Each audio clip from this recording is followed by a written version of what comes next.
In the name of Allah, the most gracious, the most merciful, all praise and thanks are Allah, the Lord of the Alameen, mankind, jinn and all that exists.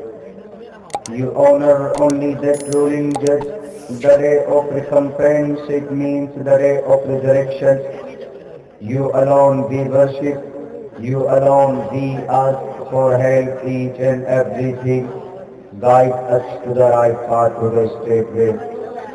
Praise be to Allah, peace and blessings on the Prophet of Allah subhanahu wa ta'ala, his descendants and all of his companions. I seek refuge in Allah from Satan, the rejected and accursed.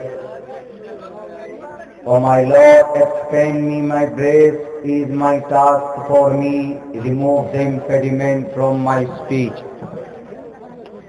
so they may understand what I say.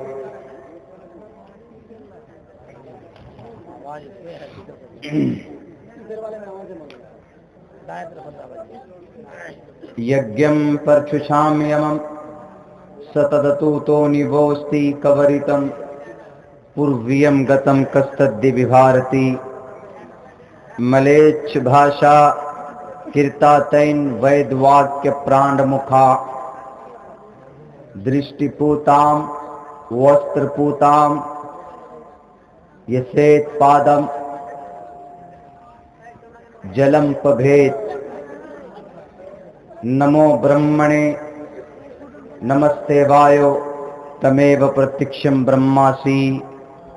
ओम भूर्भुवस्वाहा तत्सवितुर्वरेण्यं भर्गो दिशि दिवस्य धीमहि धियो यो नः प्रचोदयात्. ओम पूर्णमिदः पूर्णमिदं पूर्णात् पूर्णमुदच्यते पूर्णस्य पूर्णमादाय पूर्णमेवावशिष्यते. वसुदेवसुतं देवं कंसचाणूरमर्दनं देवकी परमानंदं कृष्णां वंदे जगद्गुरु महा.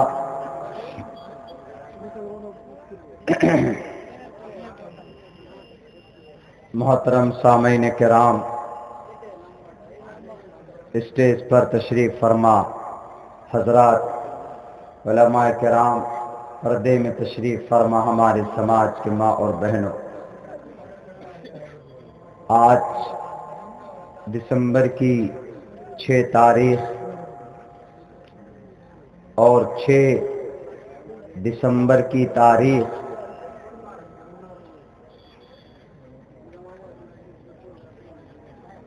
हम लोगों को ये तारीख मालूम होनी चाहिए. हमारे पूरे मज़हब इस्लाम में, हमारे पूरे मुल्क में, बल्कि पूरी दुनिया के अंदर एक ऐसी घटना घटी है इस तारीख में कि हम लोग जितना रोएं, आंसू बहाएं, वो बहुत ज़्यादा कम है. इसलिए कि अब से तकरीबन 30-40 साल पहले सरजमीन भारत उत्तर प्रदेश के एक बहुत मारूफ और मशहूर शहर, वहाँ पर एक बहुत बड़ी तारीखी और पुरानी मस्जिद कुछ शरपसंदों ने और कुछ तशद्दुद पसंद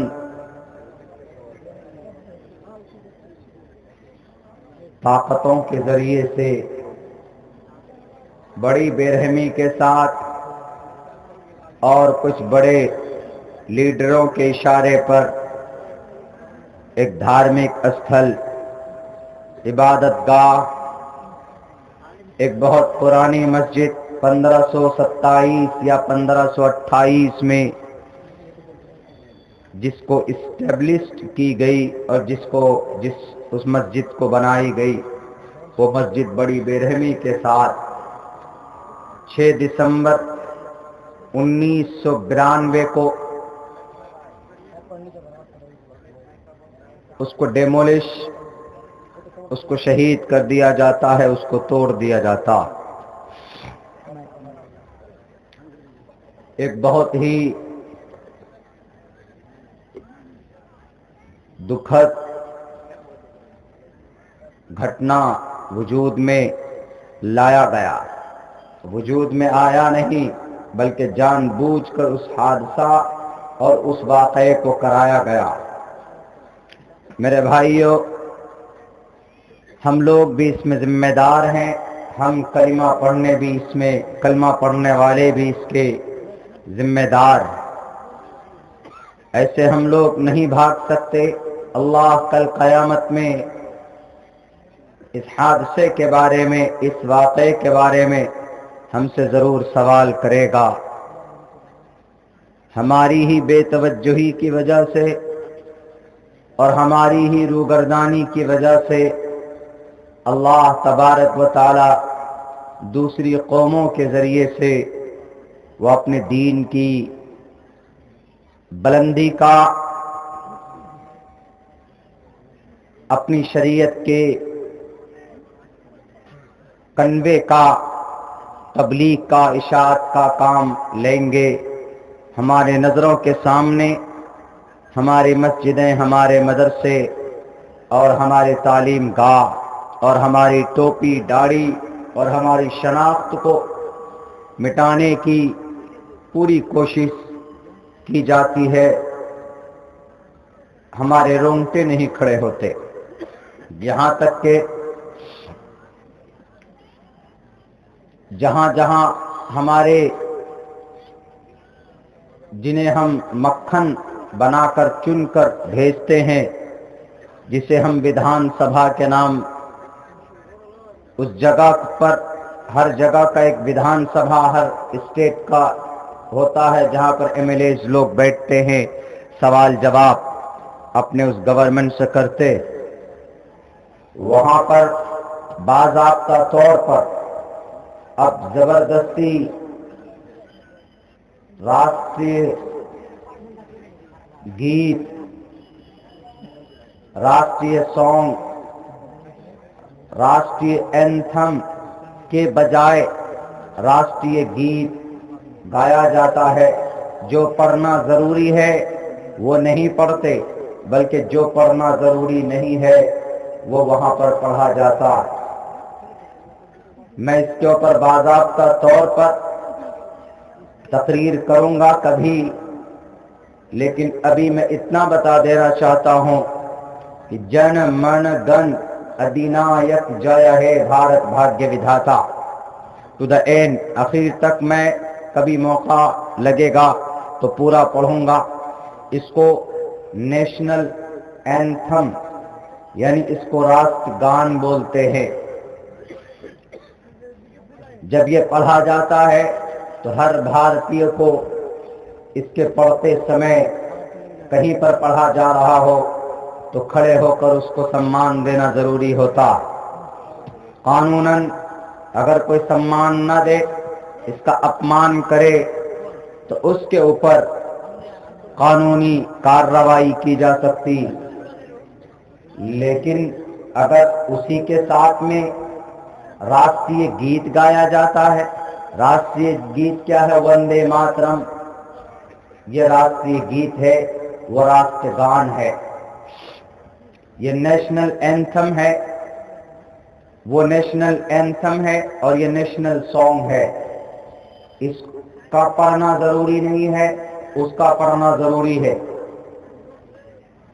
इसकी हकीकत क्या है, इसके मतलब क्या है इन दोनों के, और ये हम में से हर एक आदमी के लिए क्या स्टेटस, क्या मकाम रखता है हर एक भारतीय के लिए, मैं कभी तफसील से बोलूंगा।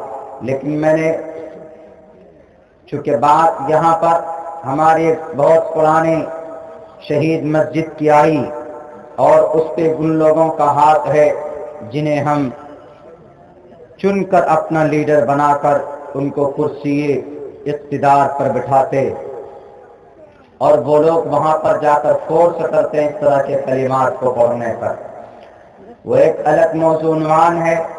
तारीख के हवाले से 6 दिसंबर 1992 मस्जिद जिन्हें हम और आप बाबरी के नाम से जानते, सुप्रीम कोर्ट का फैसला आ चुका है कि ये मस्जिद वहां तोड़कर भव्य राम मंदिर का निर्माण किया जाए। सुप्रीम कोर्ट ने यह फैसला दे दिया।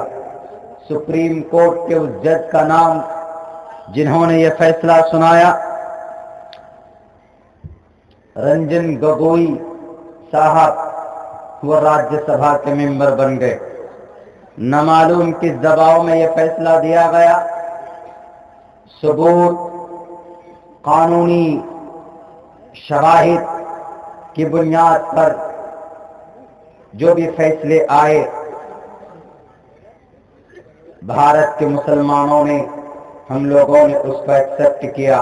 सर आंखों पर रखकर हमने पत्थर अपने सीने में रखकर उसको एक्सेप्ट किया। 5 एकड़ जमीन दी गई मस्जिद की एवज में। जब एक सवाल यहां पर होता है कि जब मस्जिद राम मंदिर तोड़कर वहां पर बनाई गई तो फिर 5 एकड़ जमीन आप क्यों दे रहे हैं? मेरे भाइयों, एक सवाल होता है। और अगर 5 एकड़ जमीन दे रहे हैं तो इसका मतलब हमें खुश करने के लिए आप जमीन दे रहे हैं कि जमीन लीजिए, आप लॉलीपॉप आप चूसते रहिए। जैसे एक बच्चा रोना शुरू करता है तो उसको चॉकलेट और टॉफी दे देते, वो बच्चा टॉफी लेकर चूसना शुरू करता है, चुप हो जाता, उसके माँ बाप अपने काम में लग जाते। वही किया गया हम लोगों के साथ। यहाँ पर पूरी दुनिया ने देखा। लेकिन इसकी तारीख क्या है? अब कुछ दिनों के बाद मथुरा की ईदगाह और वहां की मरकजी मस्जिद में के करीब में एक पूजा, आराधना और एक हवन की तैयारी की जा रही। यानी वहां पर भी शुरू करेंगे और कुछ दिनों के बाद उसके करीब में एक मूर्ति रख देंगे। फिर कुछ दिनों के बाद रंजिश होगी, ताले लगा देंगे। उसके बाद फिर कुछ दिनों के बाद आधे मस्जिद के सहन में उनको एक मूर्ति बिठा दी जाएगी और कहेंगे कि पूजा और प्रार्थना कीजिए। उसके बाद फिर होते होते केस चलेंगे। फिर कोई रंजन गोगोई साहब जैसे आएंगे, वो कुछ दिनों के बाद 10 एकड़ जमीन देकर वहां की ईदगाह और वहां की मरकजी मस्जिद को कहेंगे कि यहाँ पर श्री कृष्ण जी पैदा हुए थे, इसलिए यह मस्जिद हिंदू भाइयों को दे दिया जाए। हम तो इतना कहेंगे कि हमारे सब्र का पैमाना, हमारे सब्र का इम्तिहान न लिया जाए। जो अमन और शांति बहाल है, बरकरार रहे और ता क़यामत रहे। 6 दिसंबर 1992, इससे पहले इस मस्जिद की हिस्ट्री, इतिहास क्या है, हमने कई जगह अपने तकरीरों में कही, लेकिन आज और ज्यादा खुलकर बात करने की जरूरत मैं समझता हूं। हजरात, 1527 या 28 में ज़हीरुद्दीन मोहम्मद बाबर बादशाह का नाम ज़हीरुद्दीन मोहम्मद बाबर से मशहूर थे।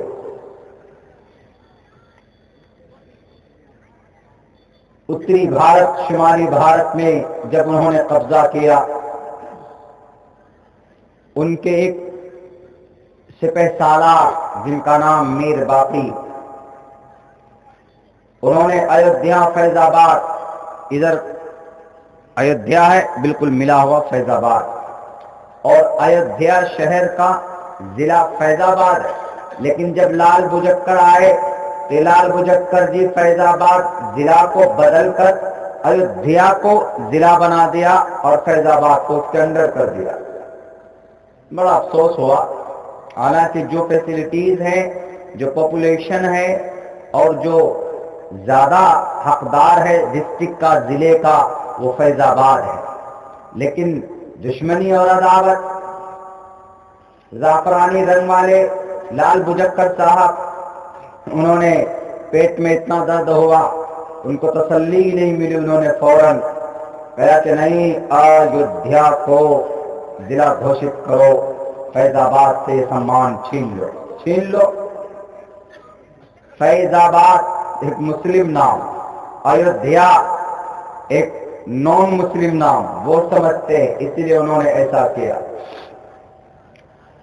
तो मीर बाकी ने एक मस्जिद बनाई और उस मस्जिद का नाम शाह बाबर, जहीरुद्दीन शाह बाबर, बाबर के नाम पर रखा जाता।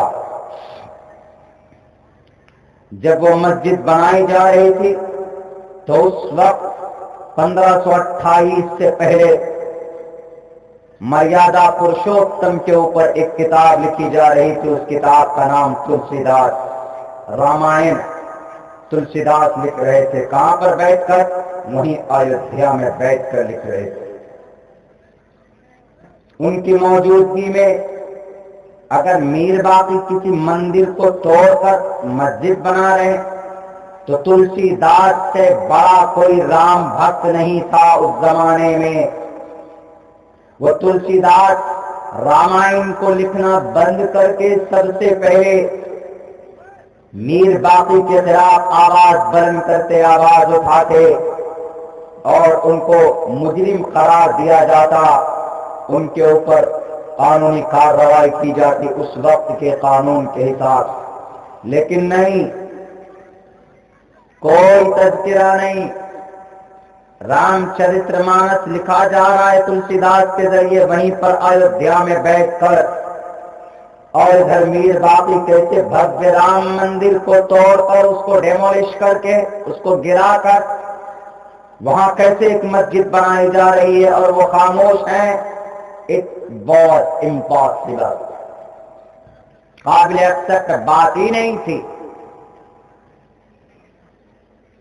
एक सोचने की बात।